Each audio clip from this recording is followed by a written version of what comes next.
Welcome to episode 23 of the Conqueror's Corner podcast. Today is August the 26th. I am not Ryan Fox, and I'm here with my fire team, Jared. Hey guys, I'm going to come in hot.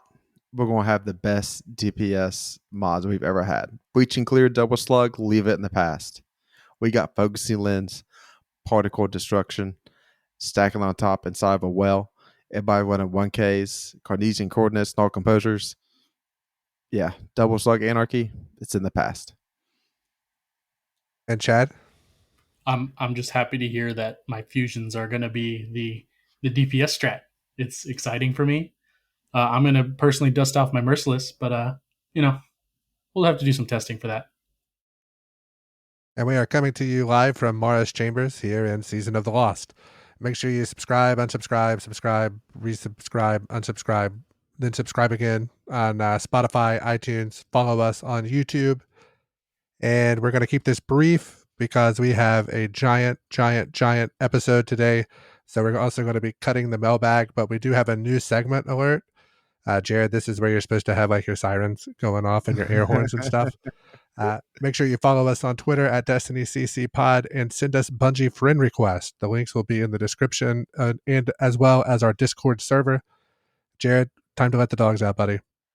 All right, first things first. On Tuesday, the 24th, we had the Witch Queen reveal. And I don't know you all, but I got some goosebumps while watching that. And, the first words we heard from Savathun, I'll go ahead and read it back to you because this is some of the best lines I've heard in the Destiny universe. And truth is a funny thing. Does it live in the world or in the mind? Is it constant or can it be bent? Who decides what is true? In the universe of light and dark, there is no greater power. Tell me, little light, what is your truth now? Man, that just had my mind spinning of all the times that Chad was talked about lore and stuff that went on. Chad, I mean, any takeaways from what she's calling out there? Oh man, it's there's a couple of lore pieces that came out on weapons and armor and stuff this season. But initially, my first impression of that was holy moly, we're in a throne world. She's got way more power here. I mean, remember Oryx's ship, all kinds of nonsense in there. And then seeing the little ghosts pop up, woo! Oh man, I just, oh man. And her voice, I looked up the voice actress for him, but she's worked with them in Halo 3 and ODST before. So she's done voices for them before. So whether that helped her get the Savathun role or not, that's but perfect voice. And remember, it's one of those things. I think Savathun picked that voice in order to be more soothing to us to help trick us. Got my eyes on you. Yeah, It Fox. definitely felt like there was some chicanery going on in the whole thing, like the tone of the voice, like the pace of the voice and everything like that. I definitely picked up on that as well. Yeah, so we see those little hive ghosts flying through the forest and going on top of this hive that's laying in this swampy water, and they're getting healed and they get revived just like how our ghost revives us.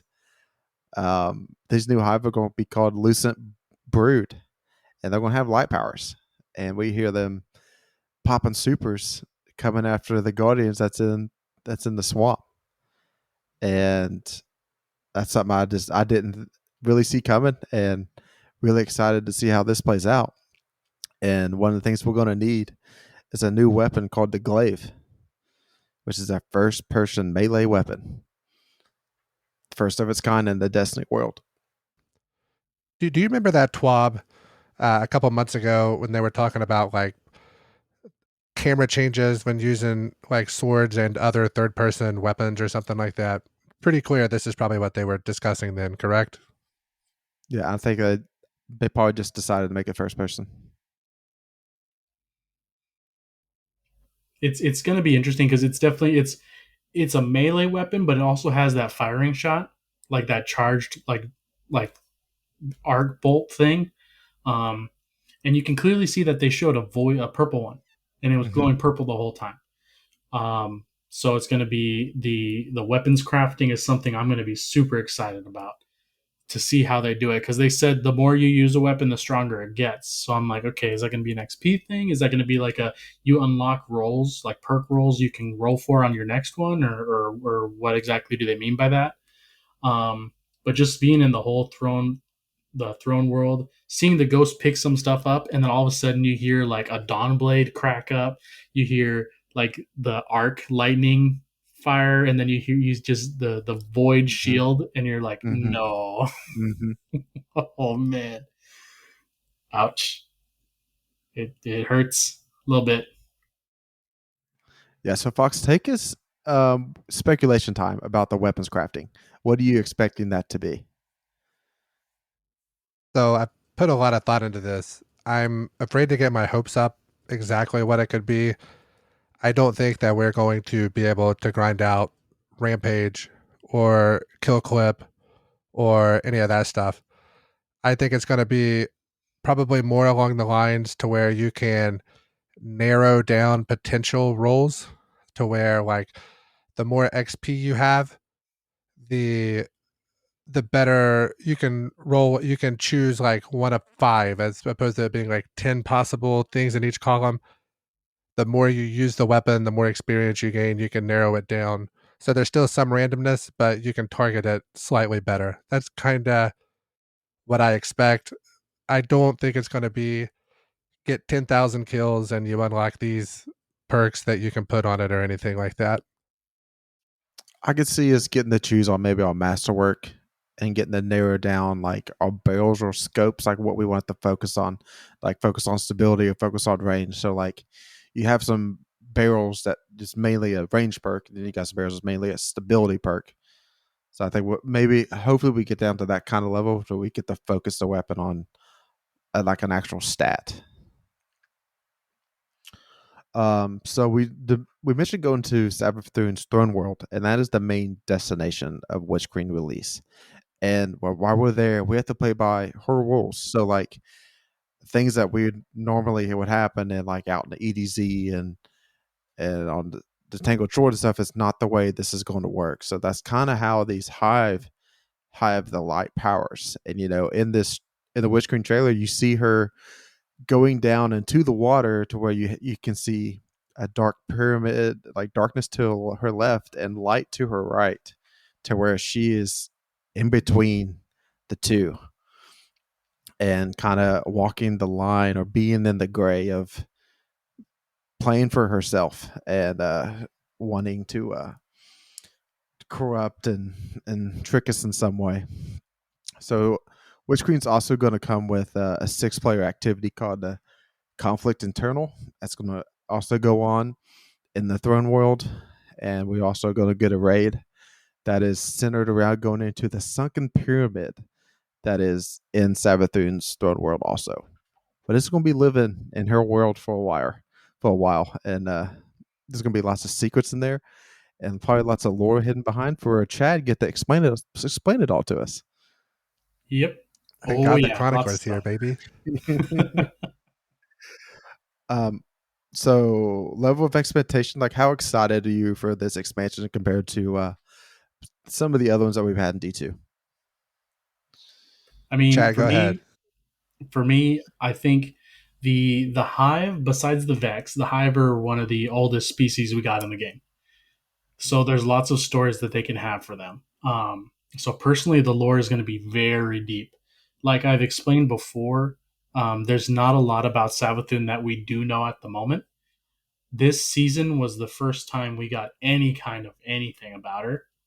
And it's amazing because she's been, like I said, she's been in the game since since the game came out. Um, so there's going to be a lot to explore, a lot to kind of unpack there. The weapons crafting system is going to be something. I hope it's similar to what Ryan was saying. I couldn't put it any better than what he did. As soon as he started explaining what his thoughts were, I was like, "That's because unlocking perks, yeah, it's too easy, but unlocking like these ones are now available for you to get more likely is it makes sense because you still got the randomness. You're still gonna have to play to do another roll, and it's like Arms Day, but it's like Arms Day and Opulence had a baby, Okay. and that's what I want out of that. Now, a new 6-player activity in the Throne World is going to be neat. We don't know what it's going to be like, but I always like those activities. And then being able to fight enemies with the light is going to be weird, Yeah. but exciting. It's going to Yeah. be. I can't wait till I grab that ghost by the orb and Yeah. smush it with my hand. Just smush.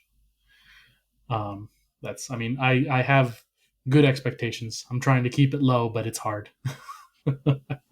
Yeah. So I want to say I wish that the way they would do the weapon, the perks, like the weapon crafting, I wish that they put the game into like S tier difficulty activities, A tier difficulty, B tier, yada yada yada. And then so in your S tier you would have like the Master Raid, Flawless Chess, Trials of Osiris, maybe GMs. Those can get a little easy in some seasons. And the perks that come out have like a 5%, 10% drop rate, and put like the like perks, like more sought after perks behind harder difficulty content. The community wouldn't like that as much as I would, but in my dream world, that's how it would be. But I will go on to say, as far as hype, I am more hyped than I. So I was super hyped for Forsaken before it came out.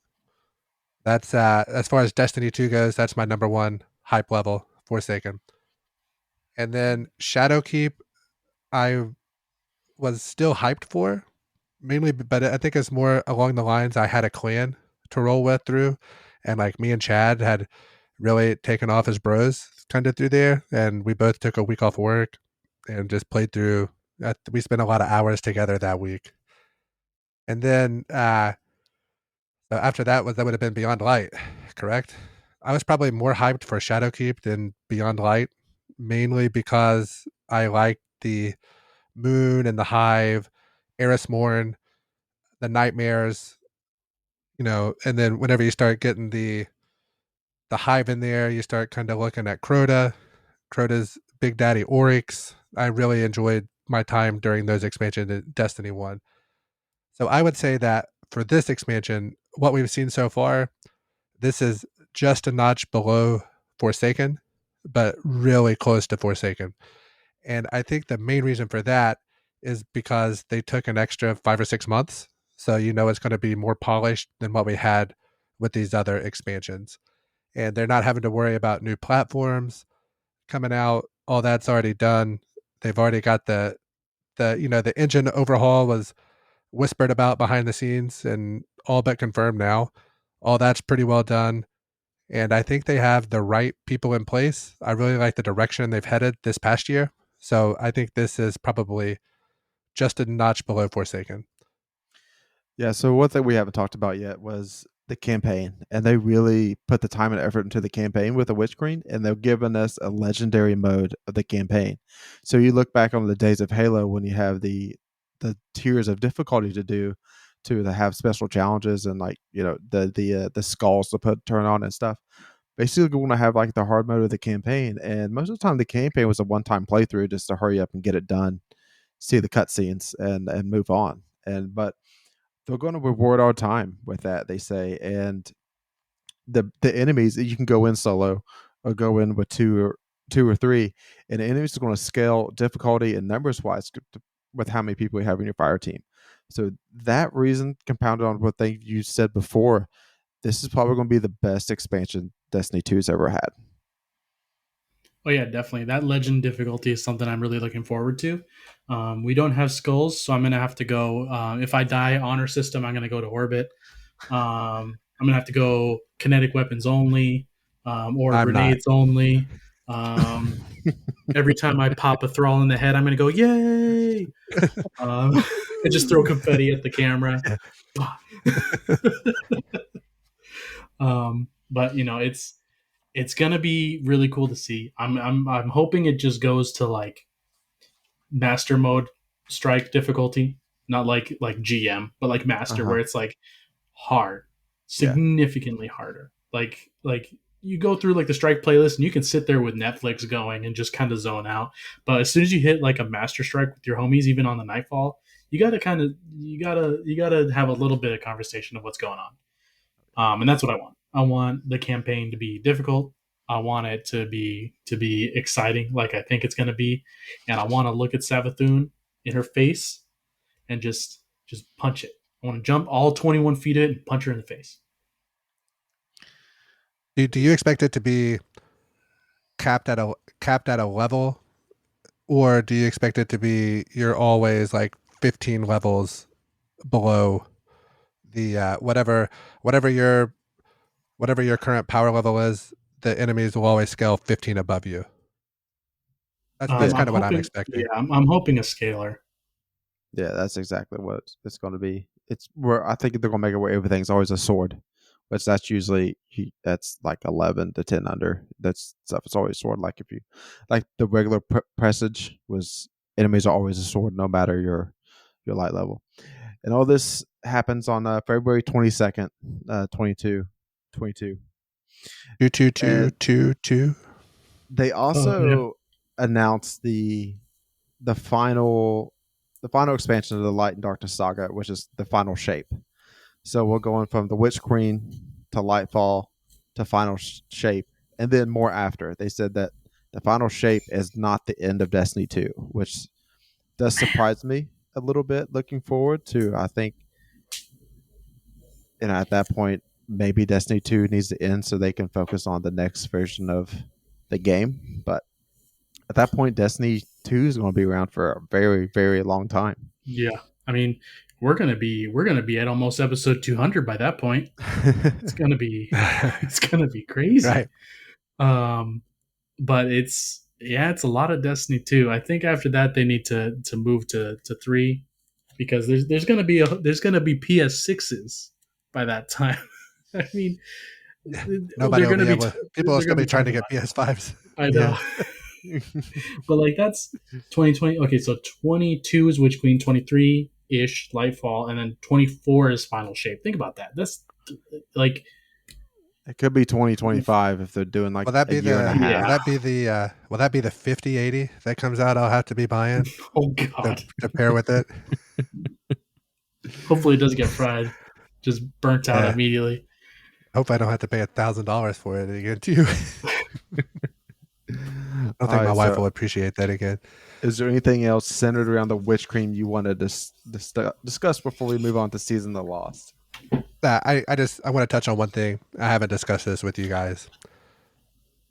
So we know that there's only one more like a year. Like we're coming up to the end of the story. So what do you think? Do you think that we win in the Savathun expansion, or do you think that we lose? I don't think we do either.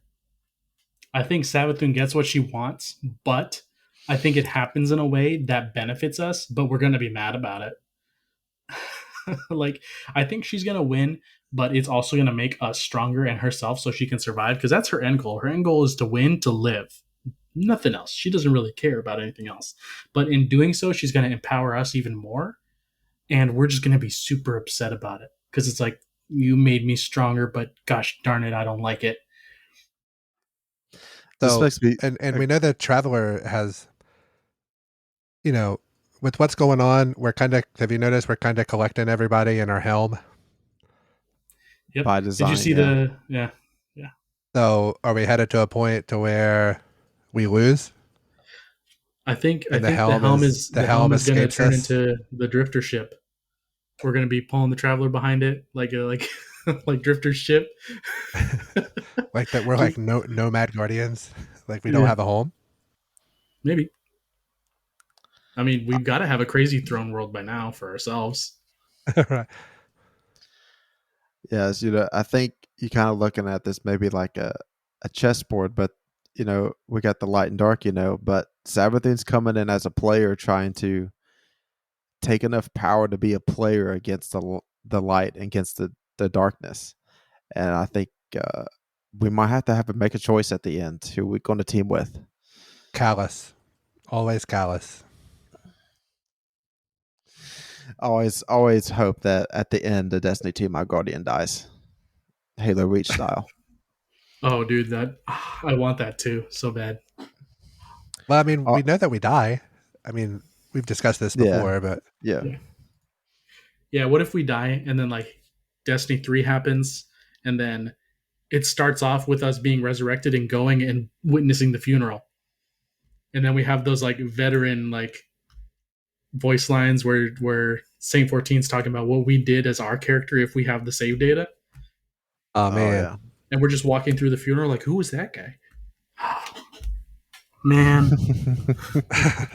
we got to keep going. We got enough to talk about. I All will right. say Savathun is cool. What you were saying about with that, I really enjoyed her opening cutscene in the season Mhm. of the Lost. Oh yeah, So, Chad, I'm sure you can recite it better than I can. Give us an idea of what she said. in the season of the Lost, like when she Yeah, started like on Tuesday. yeah. It's basically the same thing she said in the trailer, essentially, but she's putting herself more as a like a very weak ally, someone that needs our help. And there's lots of uproar on the interwebs about the cutscene that happened in the beginning, and then Witch Queen happening, the reveal happening, and then being like, oh, well, because of this, we know how the season's going to end. It's like, dude, we already knew that Savathun was going to be the boss in next Yeah, year, yeah. so we know she's strong. Um, like, there's no way we're going to kill her in a season. So, like, I like how she said, like, you know, look at what all I've done for you. I've rid the liars in your tower, talking about Lakshmi. And mhm. I stopped a war with the Cabal and made you guys friends. And I uh, saved your lonely bird. yeah, yeah. So, like, she's Yeah, just kind of like, oh, God, man. It's kind of like the marionette thing, just yeah. like working Like we everything. like Jared and I I love said it. since the I love season of it. the hunt, she's been there, and it started out with Osiris too. I like how he slowly backed up, and then you just start hearing the voice, and you're like, oh no. Yeah, yeah. So that they're calling this season of the Lost a tale of two queens. So to me, that means only one of the queens is going to make it out, and we already know which queen is coming. Ooh. Ooh, I didn't even think about that. I just Yeah, always thought about a Tell Two Cities. Like anytime I hear that, that's the yeah, what always yeah. triggers. So Mara returned, and she struck a deal with what we thought was Osiris, which we probably most people thought that was Sabathun.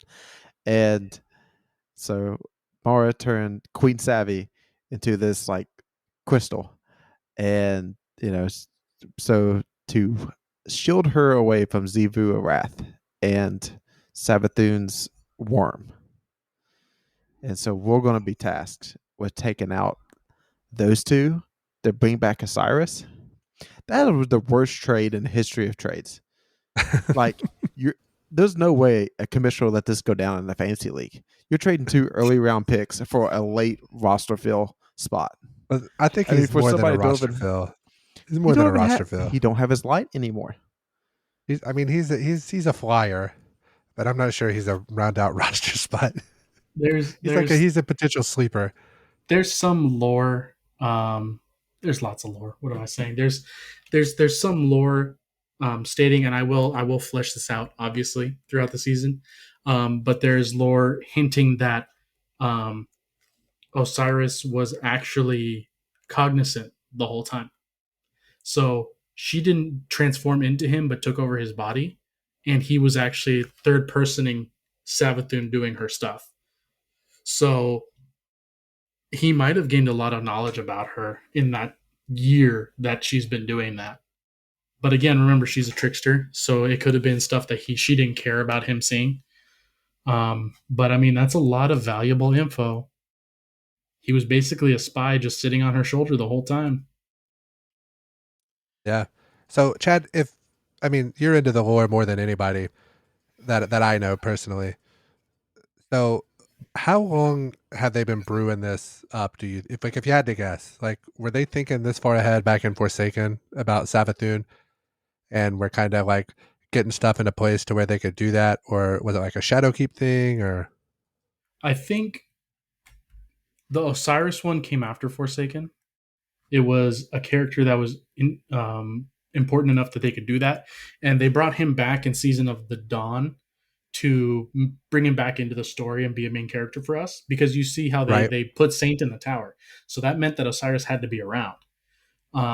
So they with Forsaken, they decided we're going to have Kuria be in control of the city, which then makes it so that they can have Savathun in the background of that, meaning that Savathun and Mara clash was always inevitably going to happen. That means that we had to fight Kuria in some way, either before we get back Mara or during the Dreamy City stuff.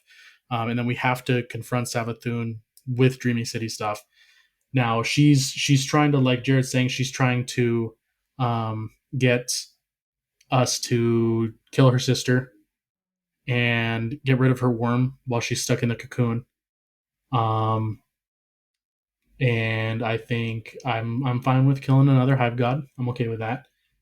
But you know, it is a tough pick there, because I already got my boy. I got Saint's my boy, and he's in the tower. He's safe. So if you want to save Osiris, you can save him.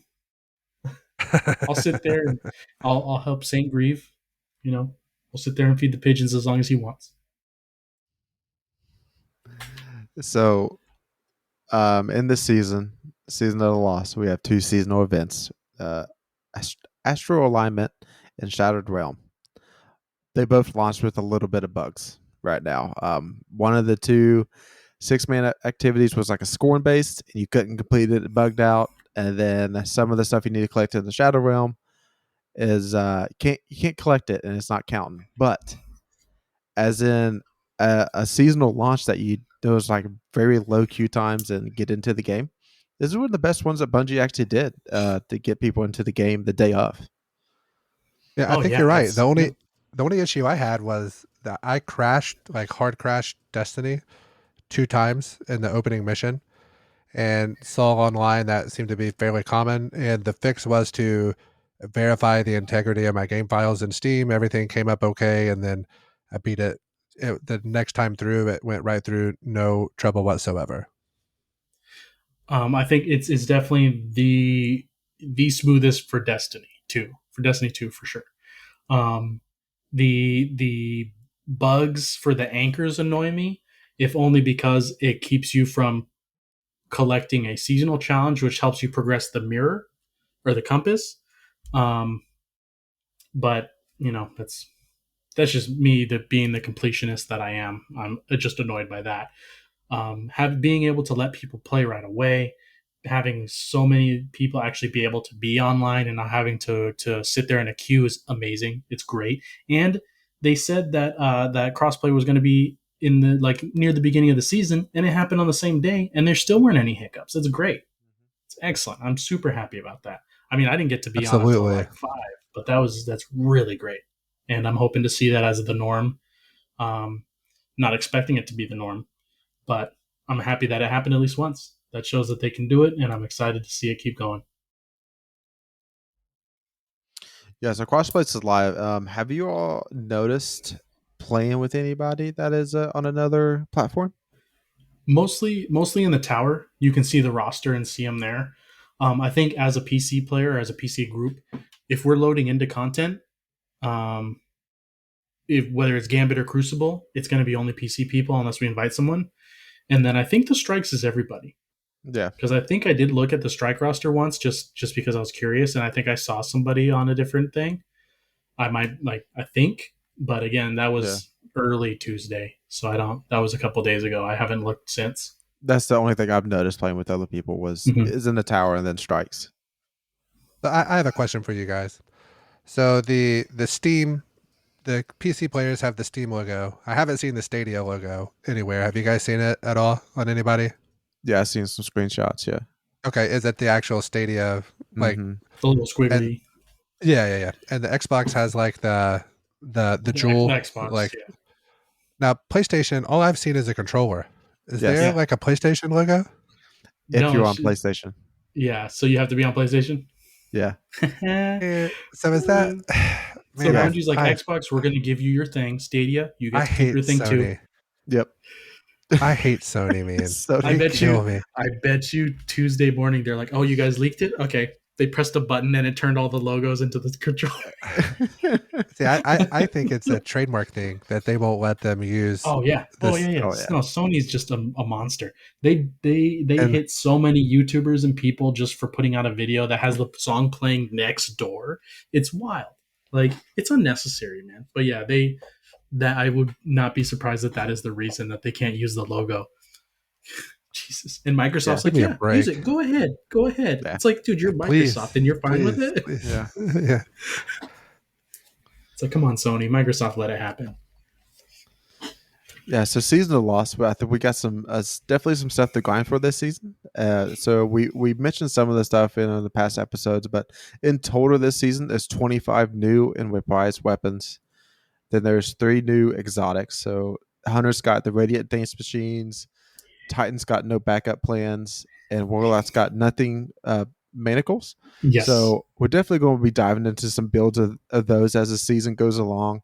I already see the videos of the Radiant Dance Machines. They'll kind of people some do some crazy things with those. If you want to go see that go out, it's basically like 7 dodges in a row with Dynamo. You get half your super, and people having supers within the first wave of Gambit. So a lot of fun Sounds to be fair. out there with the Yeah. new exotics. Yeah. Hopefully you got your Gambit done already. Yeah. But I mean, I remember dance machines that they were around when I was a Hunter main, and I enjoyed them. What was the Doctor? God, what was it for the Crota deal expansion or DLC? It had the guy, the commercial they had with the Radiant Dance Machines Hunter on. Oh I don't God, it remember was. that. I'll You've have to lost me, rewatch man. it. Okay, I'll I'm send it to you usually guys like in the chat, but it's I'm hilarious. usually like up on this, but this But it's drawing Radiant blanks. Dance Machines in D1 wasn't anything that I was super excited about. No backup plans is too little, too late because of what they did to shotguns. And then Nothing Manacles, I'm definitely excited about simply because the tracking and all that stuff from D1 anyway was very good. It was easily Shinobu's Vow worthy. If you're a hunter, you know that one. And that thing tracked halfway across the map in Crucible, and it's, it's so much fun. And with Top Tree, you can overcharge the grenade, overcharge a scatter with Nothing Manacles, and chuck it, bro. Mm-hmm. Yep. It's gonna be Seekers of Death, and Yep. I'm excited about that. Yeah, so the season looks to be quite good. Unfortunately, we kind of know how it's going to play out. We know Savathun's going to be able to go back to her throne world in some way at the end of it all. But how we get there along the way is the memories that we'll make. So, The this journey season is its own reward. the season's going to last a long time. You're looking at about like 5 months, but Bungie announced the 30th anniversary event and pack coming out in December. So it's going to launch with a free to all players 6-person activity, secrets, and rewards. And then there's a paid part. The paid part gets you the dungeon that will have Gallowhorn in it, 4 emotes, exotic ship and sparrow, 2 universal armor sets, and a unique helmet ornament. Fox, I see you making the money sign. You already got yours He's making locked it down, rain. right? He's making it rain. I think Yeah, I was the so first one in the group to buy the the deluxe plus. yeah, Yeah. I kind of want that ghost, so I'm kind of debating on if I want to go the collector's route or Ghost is not. dope. I probably will not, but I do have the Alexa ghost. You guys remember that? Yeah. I do have it. So, um, and I have a plug for the original like vanilla D1 collector's edition ghost. I can get if I want to spend the money for it. I think if I have all 3 of those ghosts like on my soundbar, I think it could look pretty cool. So I'm kind of deciding what I want to do. But I wish I would have brought my Gavahorn in for the podcast since it's come making its return. So Well, they're also launching a Nerf gun that is the Gallowhorn too. So you'll be able to I have saw on your that. walls. Yeah, I'm gonna have to my try to wife will get love that. that. Oh yeah,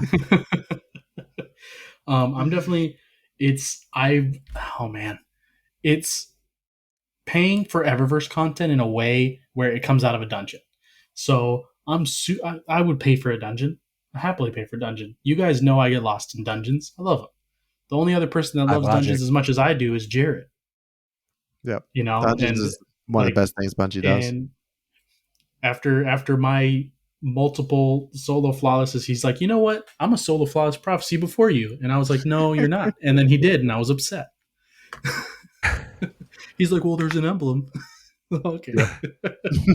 But I love doing that, man. Having that extra challenge, and just it's super exciting. I'm excited to see what they're going to do with Yallarhorn, and seeing all the stuff that comes out of there, because they only revealed the armor set and the Yallarhorn. We don't know anything else that's going to come out of there. We don't know the stuff that's going to come out of the six man activity either. It could just be a bunch of Rapai stuff. Yeah. But I mean, I'm fine with that. They said a 1,000-yard stare and Eyes Luna. Yeah. Yeah, I loved Eyes Luna. So good. So a big... Okay, go ahead. I don't want to spoil anything. There's ways to find out what's coming in this pack. This pack was leaked a while back in the paste bin. So if you look hard enough, you can find it. But I will not spoil anything that came from that. Ever. No, this is a spoiler-free podcast forever and always. So no worries about that. Mm-hmm. We do not talk about leaks here. They did on their website, they have the page open for Witch Queen and for the 30th anniversary pack. So you can actually just go to bungie.net and check those out. But they show the Ghost, the Sparrow. They show the swag armor sets. That Hunter set, boy, I want that hoodie, man. Exactly. Absolutely. It looks sweet. Heck yes. Yeah. Everyone else, they got the armor. Like the Warlock looks like he's about to go to town on somebody. The Titan's like, look at me in my vest and my helmet. And the Hunter's just like, hey man, did I really have to get off the couch for this?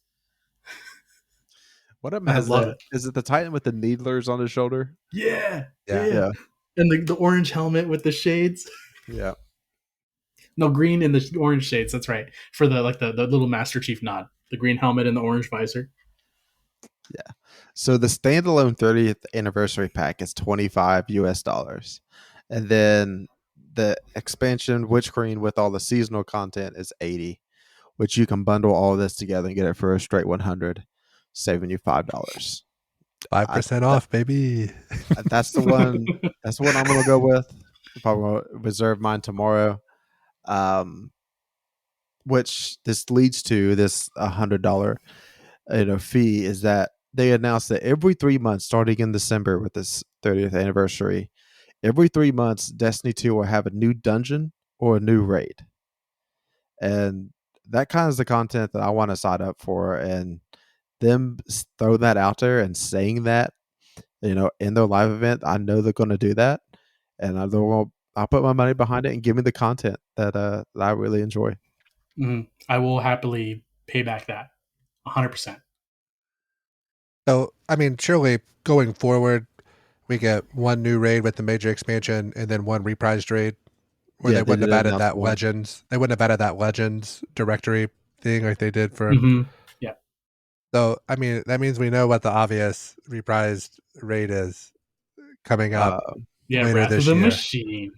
No, King's Bro, I'm telling you, dude, they brought back the encumbered mechanic with the batteries in the newest seasonal content. Dude, you're right. You're right. You are right. They did do that. That's the only place that's ever existed in Destiny, ever. Right. Damn it, you're right. But Oryx makes the most sense. Oryx makes the most sense, but you're right. the Zamboni, Zoom, the hockey ice thing, that part. That's where you had to do that. So, but I wonder what they would do there because they've already gave us Outbreak. Yeah, they did. But all those weapons, they could just put those all out there again. I don't know what weapon they would give us, but I mean, I don't know. Although going, Icebreaker. Don't do that. Could you imagine going back into VOG with Icebreaker and Gjallarhorn? The world I someday hope to live in. Yeah. Yeah. So that means dungeon in December, raid with Witch Queen, then probably the dungeon with the next season, and then the season after that, which that would be season So 18, 18, which is like how we got Vault of Glass this I time don't around, think the would be the 30th next raid. anniversary is counting as a season, is it? Are they counting it, or is it like a 15 and a half? Well, I'm talking about it's 15 and a half, but like they're talking about how every 3 months we get a dungeon and raid. So we're Yeah. going dungeon, raid, dungeon, raid, dungeon, most likely. Essentially, every seasonal next seasonal thing happens. So Yep. expansions, raid, then the next season is going to be dungeon, then raid, then dungeon, and then expansion to another dungeon. And you know what else that kind of indirectly means, right? That means that we're going to keep the February release window, right? Yeah. They alternate those. I mean, Which once I'm it all for. starts, it'll All be for we'll that. get used to it again, which is fine. Oh, Yeah. I'm all for it. Yeah. I like this window better because more people will be playing because they're not playing the newest Call of Duty that comes Yeah, out. all the fall So releases that happen. Yes. But I mean, So oh man, that collector's edition staring me in the face, and yeah. I'm scared. I'm scared because I want it. I want that ghost right here next to my shuckle. I'll find a way to do it. So one last thing to say about the season of Lost is that they again left armor out of the season pass, and I don't see them adding like anything really that cool into the season pass. There's still just 2 weapons and then the exotic. Um, I think they're dropping the ball with the season pass right now compared to what we had before. I would like them to see something better going on in there in the season pass. yeah, like a Bungie name change token and 50 extra vault spaces at 100. Oh, This just guy. name the price. Just name the price on the vault space. I don't care what it is. And I'm sitting at $4.99 in the vault, and I'm like alternating weapons on characters I'm not using. And it's the armor. Like I'm trying to hold armor for builds and stuff, and Yeah, especially exotics. and they Like added stasis, and that just made I it lost worse. 40 golf balls in like the last month of last season. That shouldn't be happening.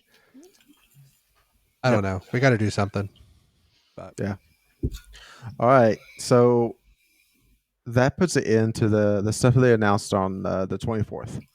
And then the very next day, they announced a bunch of trials changes. So you all know we're a PvE podcast. For the most part, we go in the trials to get the 3-win bounty done, and we get out.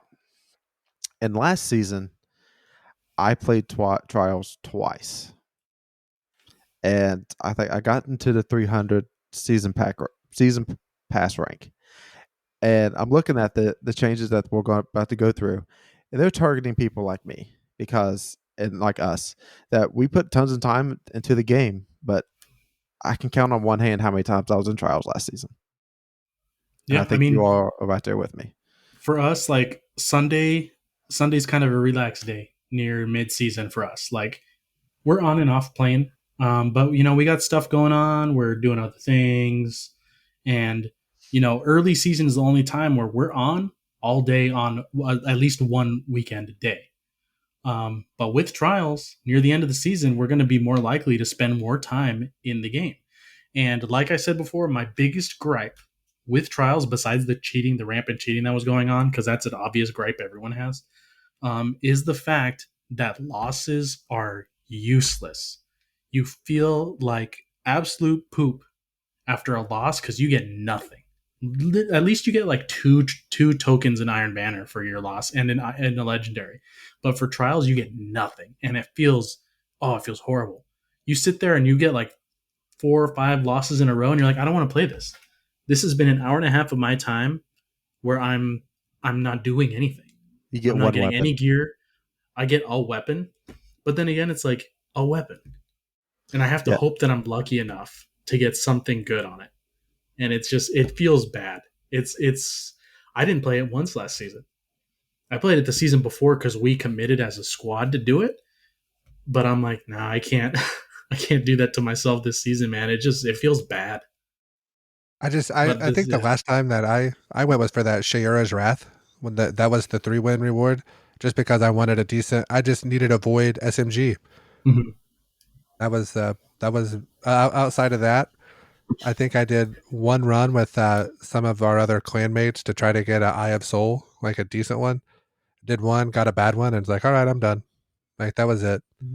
So it's just it's not where it needs to be, and they know that. So we'll see how it goes. Yep. So we have multiple changes here, and I'm going to try to get through these. And if you all want me at stopping point, stop me. So first things first is that there's no trials on the week one of a seasonal release or DLC, and there's never trials until after a world's first race is complete. And there's also Wonder no why. trials during Iron Banner week. Pinnacles. It's extra pinnacles only for the good players. Yeah, So- but I mean, you don't even need the pinnacles now. They don't matter as much as Well, it no, used for an to. expansion, because the expansions are still going to have a major bump. Yeah, I it's guess so, different. but I mean, we still got there pretty easy though. Yeah, well, I mean, we got took a week there off, at the end of. That's true. I guess that is true. so yeah, So, we played like streamers and we got there, so makes sense. They had a big article about why they did each part of these, and you can go through and read it all to truly understand their entire thought process. But basically, like week one of seasons and expansions means about enjoying the new content and taking your time, not hurry up and grind everything done to get your power level up to go into trials, so you're not 20 below, like trying to compete against people that played it nonstop for 60 hours. dorks. So another change that's coming is that you can queue in the trials as a solo, double, or as a traditional 3-stack. And the trials now requires the yearly expansion to play. So whenever trials launches again on September 10th, if you do not own Beyond Light, you cannot play trials. Round time is now reduced to 90 seconds. There is no third person peeking and emote swords without ammo. Special and heavy ammo will not carry over from round to round. That really keeps the snowball from rolling down the hill. So like, Yeah, first team up gets all the sniper ammo and wins the first round, and then they control the lanes for the rest of the game. sniper ammo, man. You don't want me running around with 12 Bastion shots. Come on, it's a nightmare. Your old Bastion's going to be collecting a lot of dust for a while now, I think. Yeah, I know. It's gonna go. It's Glacier Chasm again, all the way. So the big thing is that Saint 14 also has a reputation rank ups, just like Zavala, Shax, and the Drifter has now. And you're getting that rank up by winning rounds and finishing games. It don't matter about actual winning the actual game. You do get bonus rep for winning, but it's more about just being in the playlist and winning a few rounds every now and then. And there is no longer a 3-loss limit on a card. And this is to be like in trials, it's either the folks that came in to get the bounty done and out, or flawless or best. That was the only two groups. So they're trying to decrease that, and there's just a reason to hold on to your card down and try to complete it. There's 2 pinnacle rewards each week, and it's to win 7 matches and to win 50 rounds. And then you can also get engrams from your reputation rank ups. When you get these engrams, which is just a trials engram, you can take them to Shax and you can turn it in for an actual weapon, or the weapon that you want. So this is, when you think about getting a 3-win reward every week, the way it's been in its history, basically you're going to get at least an engram every week, and you get to go pick the weapon or a piece of armor that you want to get. For me, this is great. It's exactly what I want trials to be. If I'm gonna go in there and have to sweat it out, I want just a target loot. I don't want the armor. I don't want an ISO that's been around for a year and a half. Well, yeah, it's about 2 years now, because I already have the one I would want of that. So I just want the new weapons, and now you'll be able to do that. Yeah, it's Flawless. definitely it's if you go to Saint right now, you can actually see the menu, and it's definitely really cool because you can see the ISO there, and you can see it's one trials engram, and then I think a glimmer, and something else legendary shards. But it's like sweet. I can sit there and just I have 3 engrams and I can go triple, or I can hit that ISO button 3 times, or hit it once and check what I got, and then move on to the next gun. Um, and then the 50 rounds. So I think it's first to five wins of 5 round wins, right? In Yes. trials. Yeah. So if you get to 7, you hit 35. So you only need to win 3 more rounds after that, which isn't horrible, Mm-hmm. or 3 more games. Yeah. So you have to win a total of 10 games, which isn't. I mean, it's still gonna be bad, but Yeah. it's not gonna feel horrible because you're still gonna be benefiting, or moving forward with the losses, which Mm-hmm. is what I want. I want to not feel like I'm banging my head against a wall for no reason. Yep. So we're gonna have to test the changes and see how it feels for ourselves, because like we've said many times, we are not PvP gods here Mm-hmm. at Conqueror's Corner. Um, so we'll just have to see how it rolls, how it feels, and then go from there.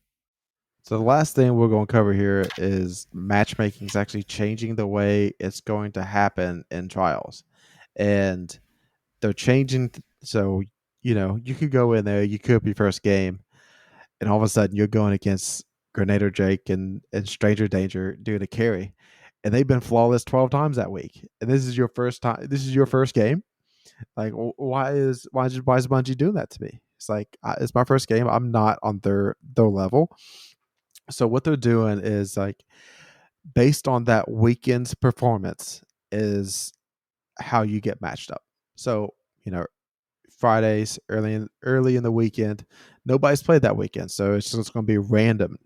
But as you get later on the weekend, as people have been flawless 2, 3, 4 times, you're less likely to ever play them in your first amount of games. It's basically going to go on how many wins you have on that weekend is how you're going to get matched up with people.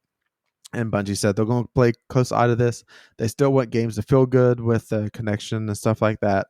So that's subject to change, but for now, that is what's going into place. The other thing that's going to make trials feel a lot better is when the increase in population. You're not going to be playing people. I mean, before you went from the people that host the Flawless Corner podcast or the people that were jumping off the maps, and that there was really no in between. Whenever you would get the in between matches is whenever we would get 3 wins, maybe with 4 wins, and then lose 4 in a row, trying to get that 5th win. So the increased population, it's not going to feel as bad to win the equivalent of 10 games to get that one, I don't think. So the trick is, do we just commit like Sunday nights? Is that the new trials night, or do we hop in there early? What's the play? I think Friday night's to play. Friday or Saturday night. So you think that the streamers are all out because Let they're doing their streaming as soon as it hits? So Yep. the big dogs are done Yep. Fridays. Friday reset, they're going to be in there, and they're going to be at 30, 40 wins by the time we get on. Yeah. So we're going to be fine. And the population's still going to be very high because it's going to be the first day. So like based off of the play, it like goes down. The only people that are still playing are people that are doing carries on Sundays. So you want to hit it when the population is high, as late in the day as you can, so that the algorithm can push people out of your way. I don't know, man. Whenever those West Coast kids start getting online, that's where dreams go to die. Here on the East Coast, you get this Well, it's because all the streamers are in 17-year-old LA, man. But then you get the rest of them. Yeah, all the ones that aren't cool enough to be like out surfing and doing all that cool California stuff, the ones that are inside playing games, they're the ones that whip up on me late at night. There's like a sweet spot where you get like the drunk East Coast dads, and then at like a certain point it switches over to the Adderall California kids, and it's over. I hate when that happens. Mm-hmm.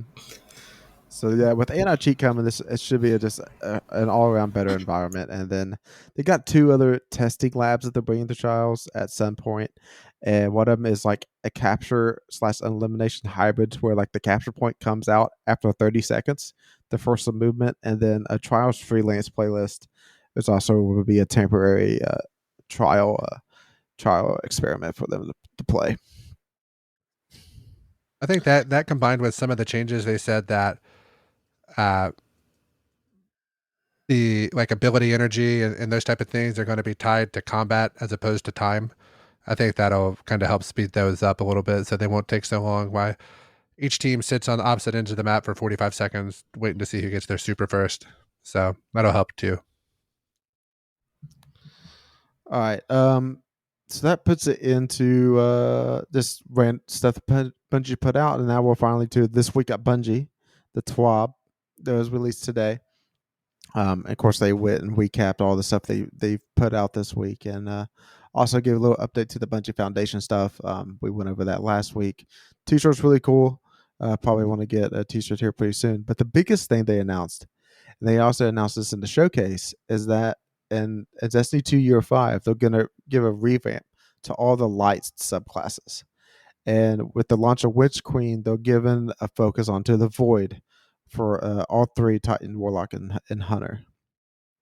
And then we're going into the Void. And basically, Void will now have 3 negative effects of Void. And that is Suppression, Weaken, and Volatile. So what does that actually mean? So suppression is whenever like a target can't like use an additional jump, can't use a melee or a grenade. And then weaken is whenever like they take extra damage. So we think of like breach and clear. That's what breach and clear did. They weakened the enemy. Volatile is whatever it means it's going to explode. In some ways you can think of Dragonfly and chain reaction.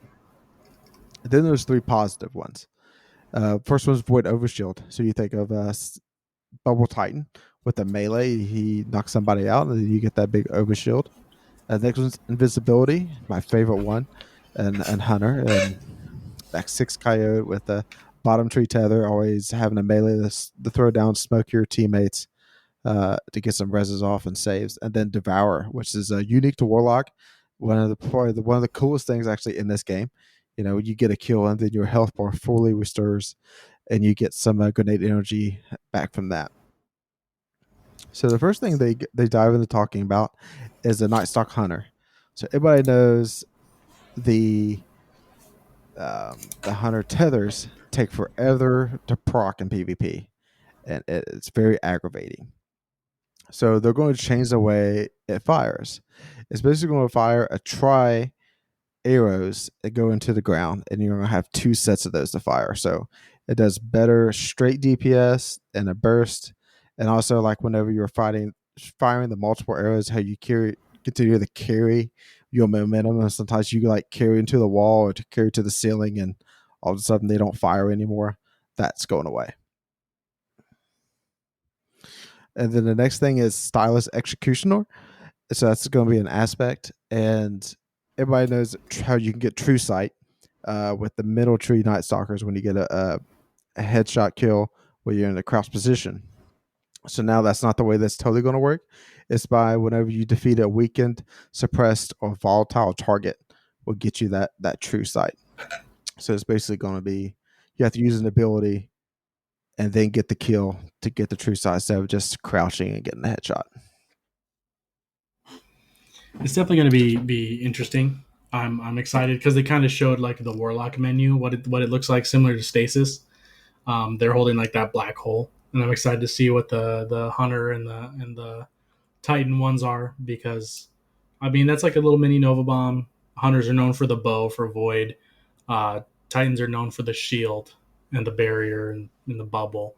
But I do like that they're trying to give it more of its own identity as the Void. Right now, it kind of does with Hunters are known for invisibility and Void, and the bubble is iconic. Ward of Dawn is iconic to the Titans, and then that Nova Bomb. I don't know if that's in anything else. But it's going to be interesting to see those changes. Now the I think the Hunter's the only one where they showed off an aspect, which makes me sad because they didn't talk about any of mine, but I'm excited that's going to be a surprise. But they talked about something called Overwatch. Oh, no, they did. It's an aspect right there. But it's going to be like the super. So it's casting a Void Empowered Barricade grants a Void Overshield to yourself and allies. So the Empowered Barricade regenerates the Overshield of the people behind them. So even if something's shooting at people from behind the barricade, like if you get surrounded, they're still going to have that overshield regenerating over time behind it. So it's going to be definitely cool to have that. And they want Sentinels to feel more like a frontline protector, more tanky. It's going to be good to see that. I mean, the only time we feel like that is with Ursa's, um, and it's gonna be nice to see the change there, to see how that's going to work with other exotics. I'm excited to see what these exotics do, how they're going to change the wording for specific things. Um, but the next thing they talked about was the shield toss, which is amazing. And Doomfang pauldrons are my best friend in the Crucible for that. But they let's see. So it's hurling your shield towards an enemy. Obviously, the shield can ricochet off of enemies and surfaces, giving you a little chunk of overshield with each hit. So the kills give you more of an overshield. Now, this is obviously they're talking about a projectile melee, so it's going to be something that isn't in the super. It's going to be just chucking the shield real quick out of super. So it's going to be cool to have that outside of super, kind of like the little baby hammer on Middle Oh Tree. yeah. And then they prefaced it with saying they wanted Titans to have more options when it comes to projectile melees. The only one they have right now is the little hammer. But the shield toss is a great choice for aggressively pushing forward into groups of enemies, softening them up, and giving you extra staying power. So it can help you ricochet off people, get some extra kills, clear out a couple of ads, so that while it's doing its thing, bouncing around all over the place, you can kill some stuff and kind of clear up the field of ads for your allies there. Just kind of pushing forward, and that's definitely something that's good to see. The arc is mainly what I feel like for Titans is has that kind of fantasy where if I'm arc, I'm pushing, I'm doing melees, I'm dropping from the sky. Um, and for Void for me was typically sitting behind and protecting everybody. But it's going to be cool to see they're kind of trying to mash them up in this particular subclass for the Void, and I'm hoping that they do that for all around. So it's while it does have its own identity as the Void, it's going to be nice to see um, that Titans are going to have a very specific thing that they're doing in all subclasses. I'm hoping that that's what happens. That sounds like that's what they're kind of going for. And then I'm excited to see what they're doing with the Warlocks. Get to feel even Yeah. more like Captain America. Yeah, Captain America's the worst Avenger. I just have to throw that out there. So with Voidwalker Warlocks, I think might be what turns me into a Void main. So the first thing they talk about here is this Pocket Singularity, which is another projectile melee. It launches a tracking, unstable ball of void energy that detonates when it nears an enemy, pushing targets away from the blast and making them volatile. So if somebody's volatile, they basically explode when they die. So this is kind of sounds like the Scion maneuver where they throw the thing along the ground and pops you up. They actually mentioned that with careful placement, it's possible and incredibly satisfying to bop enemies up in the air and then pop their volatile with a well placed headshot before they hit the ground. This sounds very useful, but people that are way better than me in PvP are going to use it and probably really frustrate me. The thing that I seem to like the most about this was the aspect that they mentioned here, the child of the old gods. Cast your rift to summon a sentient black hole which hovers at your side, waiting for a target. It will launch itself at enemies, then begin siphoning their energy and weakening them, refunding their life force back to you as either grenade and melee energy if you're using the healing rift, or health if you are using the empowering rift. Defeating enemies who are being siphoned by the child will refund some rift energy. It is a strong debuff tool that gives Voidwalkers an additional way to lock down an area while sustaining themselves. So this sounds pretty powerful. And, I like the Warlock because it's the most, especially whenever we had the Warmind cells were strong, I would run a lot of Well Divinity and the cellular suppression, the ones that suppress the enemies. And that was kind of some of my favorite stuff to do in the hard content. And this kind of seems like it almost combines all those things into one subclass. So I'm very interested to try this out. they in the showcase there was a point where you saw a warlock throw out a purple orb. So I'm assuming that that's what the pocket singularity was. There's like a brief, like couple of frames where they show it, and I think that's what that was. But God, that Child of the Old Gods is gonna be fun.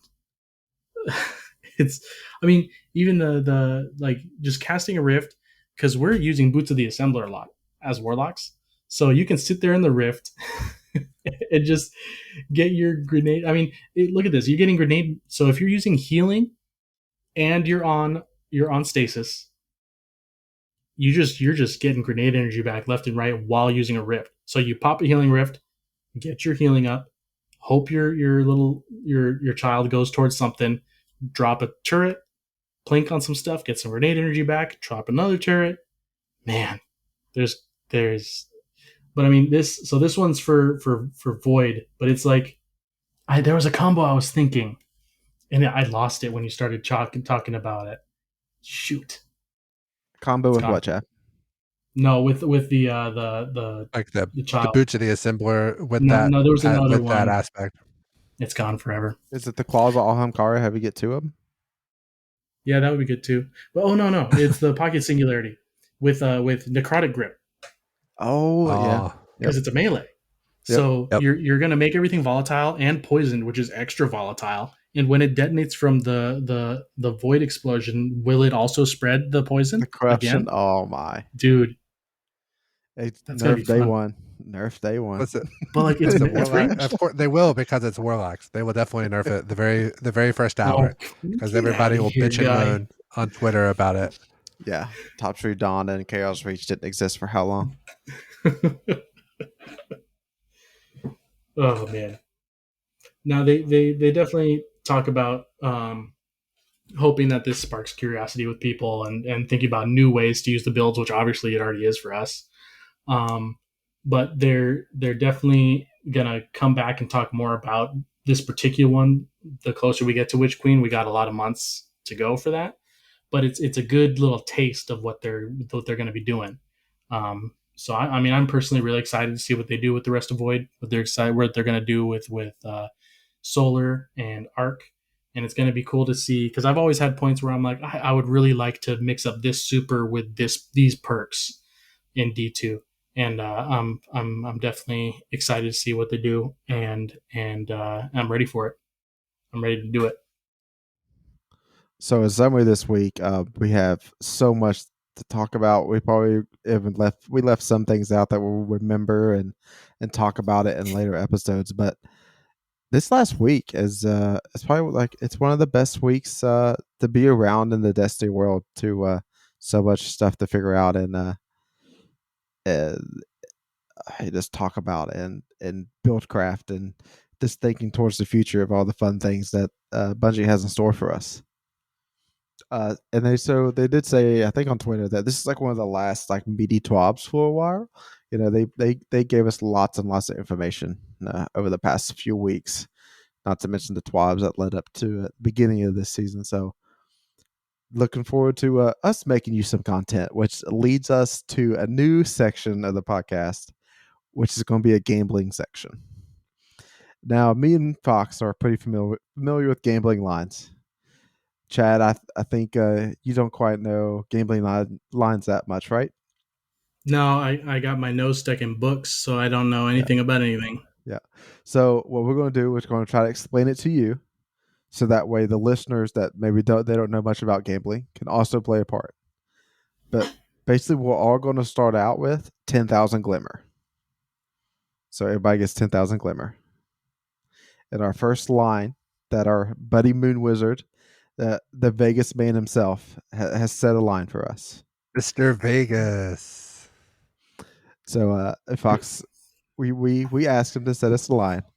And the new boots that came out today, the Radiant Dance Machines, are they got some pretty broken builds, and there's some speculation of when they're going to be nerfed. And you know, for the most part, I think we all think that if there was a raid this weekend or trials this weekend, that they would be disabled right now. But the line is, will they be nerfed before Tuesday? Before Tuesday. So at Tuesday, if they announce a hot fix or a patch that's getting put out on Tuesday, then that's whenever it happens. So if it happens on that Tuesday or before, it's plus 200, or after Tuesday, it's minus 150. So what does that mean? Plus 200 means if you bet 100 glimmer, you get that glimmer back plus 200. So you get 300 total back, but you gave up the 100. Minus 150 means you need to bet 150 glimmer in order to win 100 glimmer.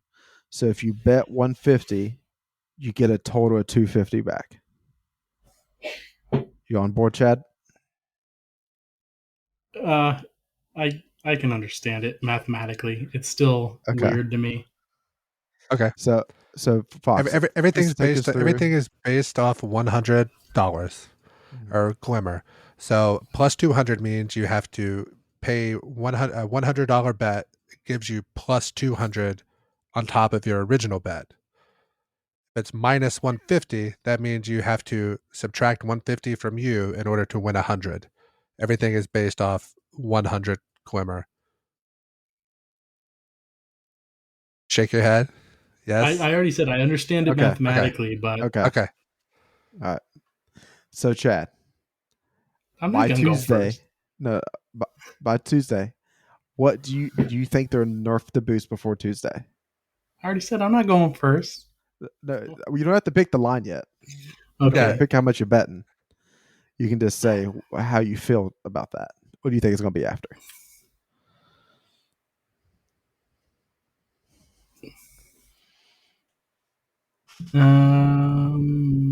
What day is it? Is it 26th? Today, this will be coming out Friday. After.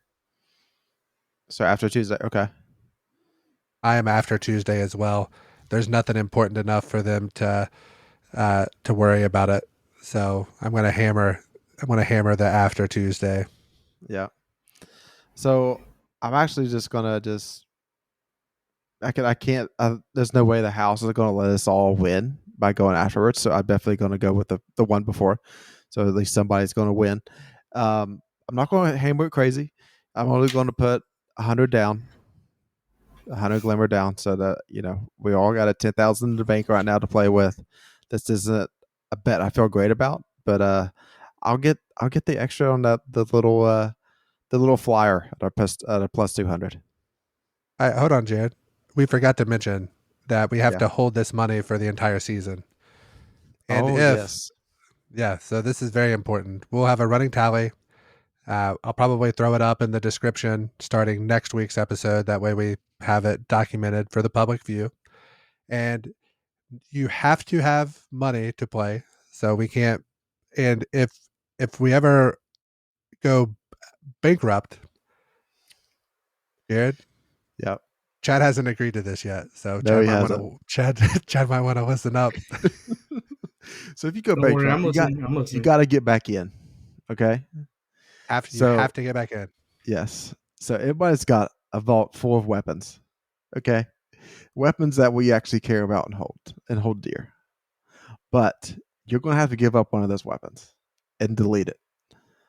So that weapon will be rated by us. So let's say, well, let's throw to the situation out there. I go bankrupt. I'm at 0. Okay. And I have a couple of adept palindromes that I'm probably not going to use, but they're really good. So I'm just like, all right, I think I'm going to offer one of those up. So the maximum value on a weapon can be 10,000 glimmer. But however, like the weapon you're offering up is probably not going to be worth 10,000 glimmer. It's definitely going to be less than that. So between you and Fox, gentleman's agreement, have to come through how much do you think that weapon is worth for me to dismantle it? And that's how much glimmer I get to get back into the game. I really hope one of you run out of money and it's not me. The other thing that we need stakes. What happens if we win? If we win, do we get to pick one weapon to delete from the other people at the end of the season? No, if we win, you get a gif of me eating a really nice, expensive steak. That's what's going to happen if I win. That. I'm think gonna of do a that as we stream go of along. me eating this steak for you guys, so you guys Yeah. can watch So me eat this steak. why don't we open it up? We'll open it up to the listeners, the hundreds of thousands of people around the world. If you can give us a good thing for the winner, or hold on, do we want to do a reward for the winner or a punishment for the loser? I haven't even agreed to anything, so why are you making punishments? Because I'm assuming I'm gonna lose.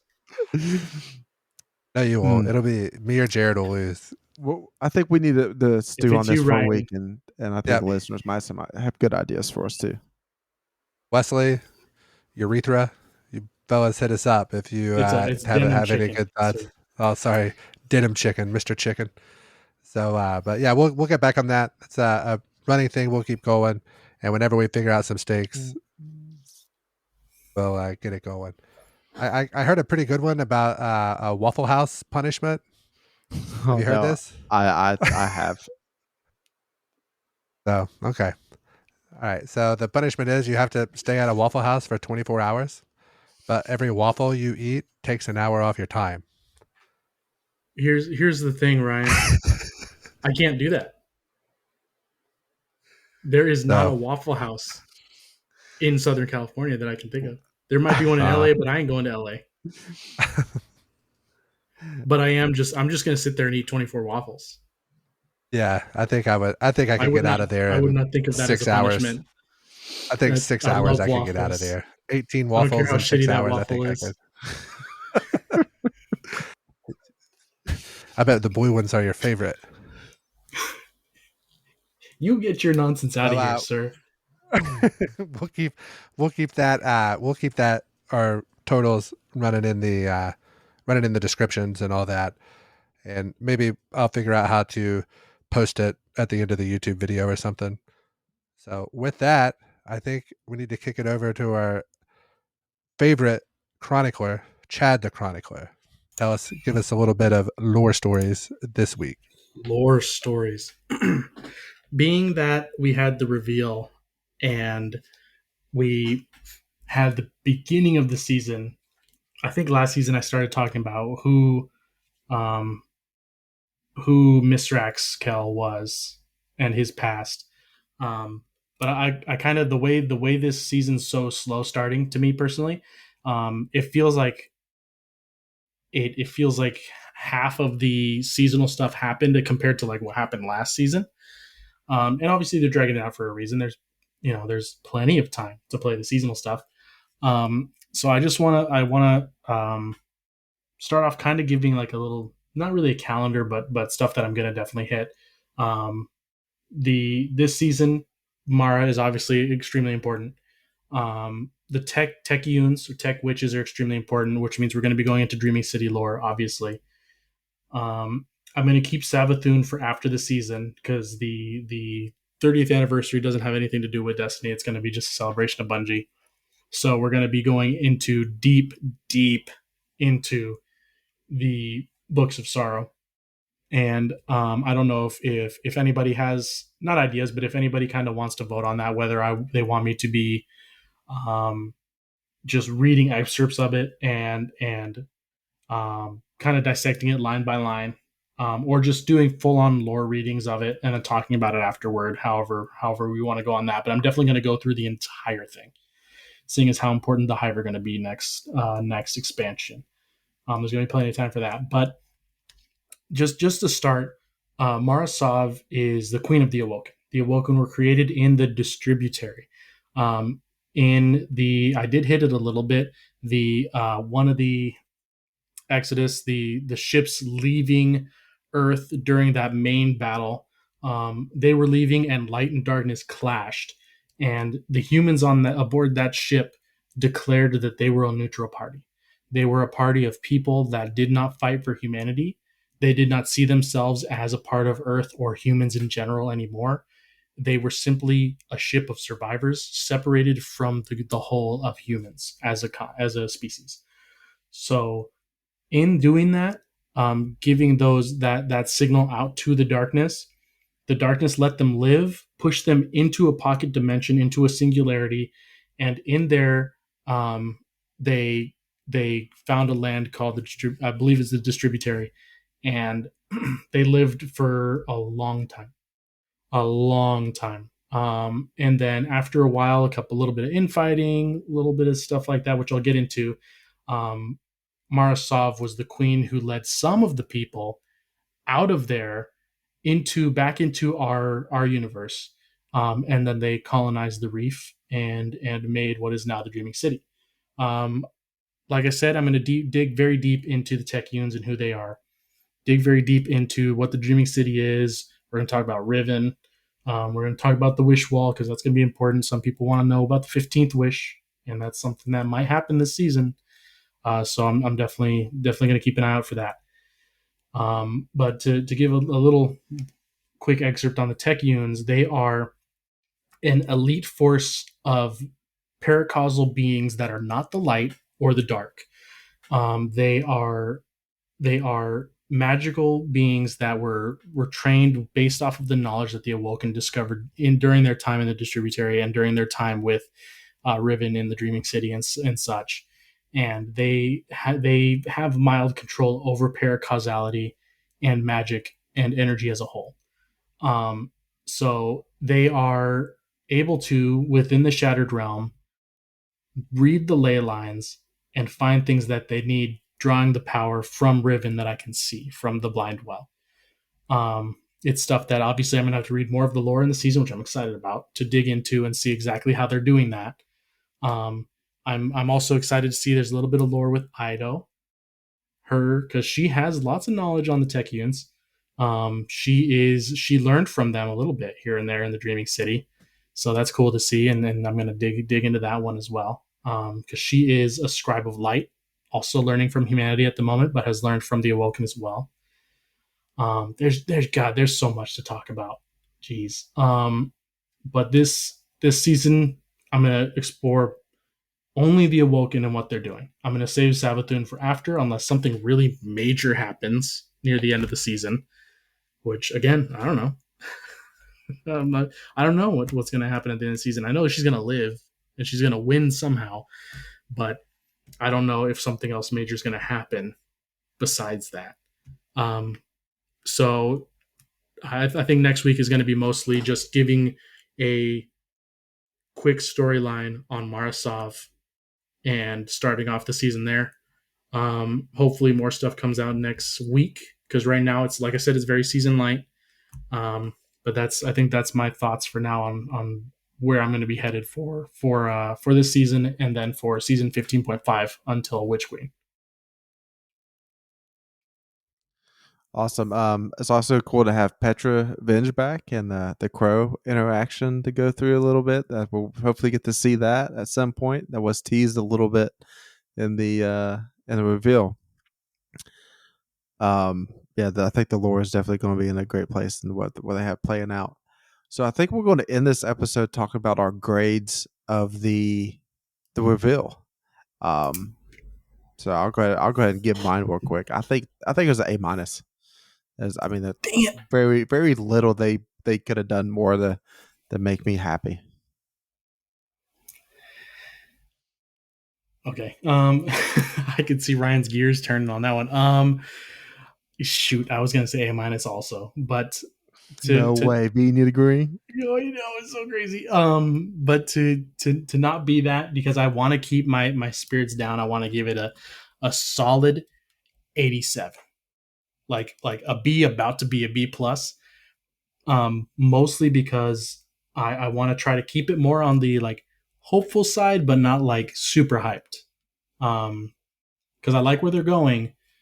But I want more. I want more out of it.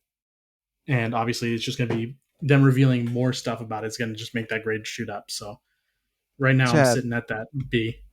We're getting Gallahorn and a dungeon and we 2 were armor sets before Witch Queen. I know that. Plus, but remember, don't forget, you're also getting Season of the Lost, or not Season of the Lost, Festival of the Lost. I'm getting the dinosaurs. Yeah. Plus, you're getting your Christmas stuff. All of that. I mean, this is going to be, I think there's going to be a pretty sweet season. It's going to be very drip fed. I'm afraid, as is very evident based upon the. I think you could probably take like the first 4 to 5 weeks off, and assuming you can crank through like them consecutively, like once they stack, you could catch up. There's a lot of time to catch up, which is good because it allows us time to get all our buddies to come join the crossplay time, and they're not going to be forever behind. So, based upon the trailer on Tuesday and the 30th, the 15.5, the Bungie anniversary stuff, I am going to say A minus. I'm there with Jared. That was what I had in my head. It's not a full A because we don't know how many destinations and things that we're getting for sure yet. I would like to know that we're getting, you got to assume we're going to have some sort of dreadnought like thing that goes with Savathun. So if it's the dreadnought and it's the size of the dreadnought, I would be hoping for 2 new locales. They also haven't mentioned anything about if anything is going to be put into the content vault. So kind of waiting to see what happens there. I kind of think nothing will go. I think they're more into an additive part as opposed to a uh, taketh awayeth part. So Mhm. we'll see how that goes, though. Yeah, I So mean, I like I think said, we're if they make Forsaken free on the expansion, once they start making stuff free to play, is when they're going to start. That's when they're going to start phasing things out of the game. Um, so I think we're just going to have a huge director again for a little bit, which I'm totally cool yeah. with. I would the only thing I would say, and I just have a weird feeling, maybe Gambit goes. I don't imagine it gets reworked. I They're don't making think new they're going to maps. rework Gambit. Yeah, they're making new maps. Yeah, Okay. Well, they're going to have to rework the whole game mode then because it is busted right now. yeah, So yeah. we'll see. There's a lot of. It feels like I know one thing. I'm a lot more comfortable with them than I would be anybody else trying to do this. You look at any other company trying to put out a live service game, and it is, we can start naming off Outriders, Avengers, Division 2. None of them have had the staying power this game has had. So I trust Bungie more than I trust anybody else, especially 343, the debacle they're going through right now. So they ended the showcase with Joe Garoff with this statement: "No other game offers more quality and more variety than Destiny 2." And I think they hammered that point home. And I will try my best to spread this to all my friends and people I game with that's not in Destiny 2. That there's not a game out there that has better PvE and PvP content going forward. With the anti cheat now, the changes to trials, the matchmaking, make matchmaking better. This is the game, and it's a shame that how bad it launched that people think that they can't give it another shot after that. But I don't think there's a better game out there right now. No, it's Bungie PVE is unparalleled to me personally. And like I said before, last season or the season before that, I converted a couple of Warzone players, and they happily hit 60 ranks above me last season each. So they're grinding stuff out, and they got a lot to catch up on. And I'm there for them whenever they need another person just to hammer home a dungeon or help them finish off an exotic quest or something. I'm always there for them. But it's I think right now, as my favorite YouTuber has stated, um, there is not a better time to start playing the game because of all the downtime that's about to happen. You don't have to feel pressured into beating all the seasonal content right now. You can go about it at your own pace and play whatever you want. You can do the seasonal content. You can do 3 seasons ago content. You can start season of the hunt right now and spend the entire rest of the year just slowly making your way through the entire year of content. And with the changes that they made to all the weapons, with the changes that they made to subclasses, and where they're headed. It's a really fun time, and it's just going to be great. It's going to be a good time. The other thing that I was kind of looking through you know how you have to unlock the engram to be able to focus them. Did you guys notice that some of them were like gives 2 season of the hunt weapons, gives 2 season of the chosen weapons. So they're giving you a way to easily catch up on those ones that you had before with the currency from this season. You don't have to Oh, go wow. back Yeah. and run the battlegrounds stuff. And also So the prismatic unlocks are the same. The weapon ones changed, but like the get melee kills, all of those are the same. So you can unlock all of them at the same time if you haven't done anything. and yeah, so do you guys have anything else? We're at an hour and a half, so we're kind of right where we want to be. All right, well, guys, go out, become legend this week, and my name is not Ryan Fox, and then a space at Destiny CC Pod #6969. If you guys want to add me on your Bungie friends list so we can play together, that'll be in the Discord. I'll probably drop all of our stuff in the description as well after this is over. You guys can go ahead and sign off now. Oh, you know, Oh. go out there and grind, guys. This is going to be a lot of fun this season, and we get basically a half season in December too. I can't wait for that dungeon. And definitely, if you don't like reading, get ready to listen because it's going to be audiobook central here for the next couple months. Love you guys.